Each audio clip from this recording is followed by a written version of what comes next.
بسم الله الرحمن الرحيم نحمده ونصلي على رسوله الكريم أما بعد السلام عليكم ورحمة الله وبركاته. I pray each and every single one of you is doing well. Abdullah ibn Umar رضي الله عنهما narrates كان رسول الله صلى الله عليه وسلم يعتكف العشر الأواخر من رمضان, that the Prophet صلى الله عليه وسلم would seek spiritual retreat in the masjid in the last 10 nights of Ramadan. The hadith can be found in Saheeh al-Bukhari and Saheeh Muslim.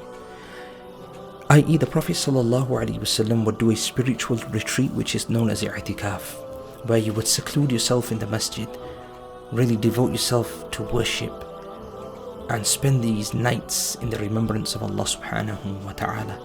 And to help in exerting yourself, the Prophet ﷺ would move away from the outside world and stay within the house of Allah subhanahu wa ta'ala, which is the most beloved place to him on the earth.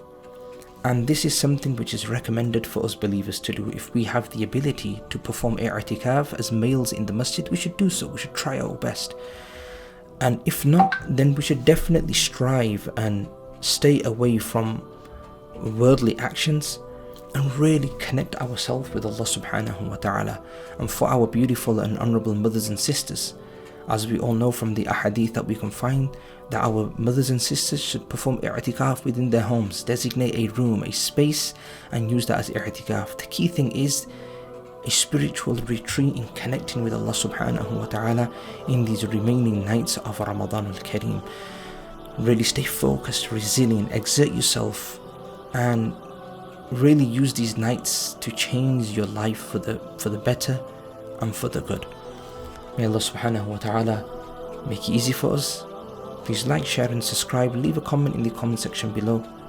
May Allah subhanahu wa ta'ala accept our efforts of Islam daily. Remember me in your sincere du'as. My name is Muhammad Ali. Assalamu alaikum wa rahmatullahi wa barakatuh.